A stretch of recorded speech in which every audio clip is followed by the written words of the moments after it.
பழைய சாப்பாட்டை புழிஞ்சிக்கலாங்க. தண்ணி இல்லாமல் புழிஞ்சு எடுத்து மிக்சியில் போட்டுக்கலாம்.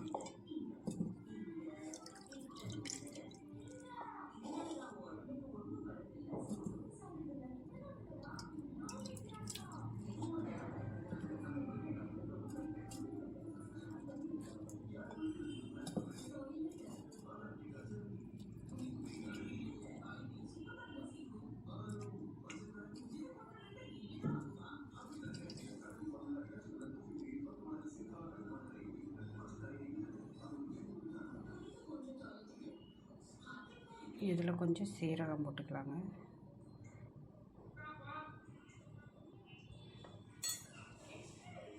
கூட ஒரு பச்சை மிளகா போட்டுக்கலாங்க. இது ஆப்ஷனல் தான், காரம் வேண்டான்னா விட்டுருங்க.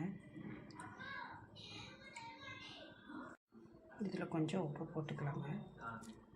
உப்பு கம்மியாக போடுங்க, அது காஞ்சதுன்னா அது உப்பு அது கறிக்கும். அதுக்காக மிக்சியில் போட்டுங்க, ஒரு ஓட்டு ஓட்டிக்கலாம்.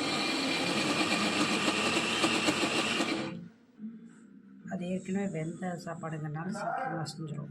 நம்ம இப்போ அரைச்சி எடுத்து வச்சுருக்கோங்க. இது கூட நம்ம இந்த குட்டி ஜவ்வரிசி சொல்லுவாங்கல்லது, அதை போட்டுக்கலாம். கொஞ்சம் காஞ்ச வெங்காய வத்தல் போடுறோங்க.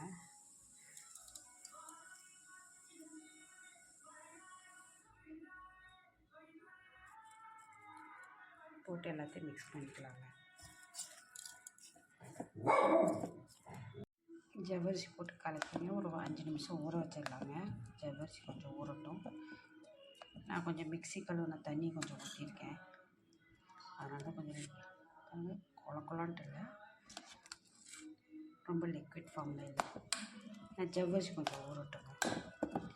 அப்புறம் எடுத்து வெயிலில் காய வச்சுக்கலாம். ஒரு அகலமான தட்டு எடுத்துங்க, அதில்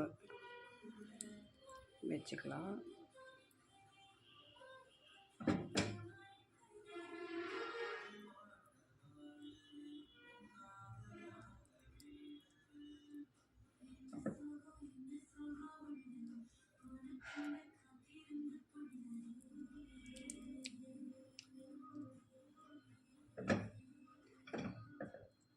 நீங்கள் சேப் வேணால் அதை ஒரு முறுக்கு பிடியில் போட்டு கூட பிழிஞ்சிக்கலாம். இல்லாட்டி ஒரு பால் கவரை கட் பண்ணி அதில் கூட முறுக்கு மாதிரி பிழிஞ்சிக்கலாங்க.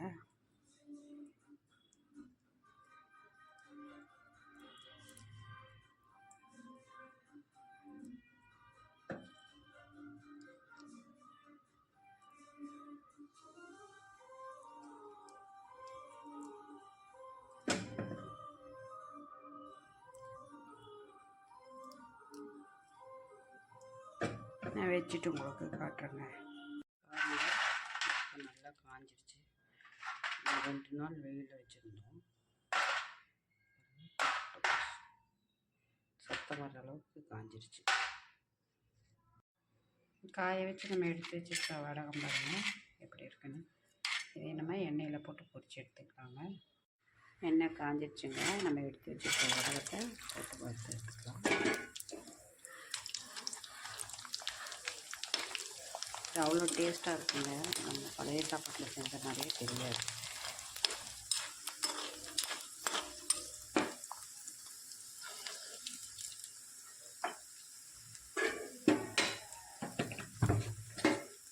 அடுப்பு ஆஃப் பண்ணிடலாங்க. நல்லா வாசமாக டேஸ்ட்டாக இருக்குங்க.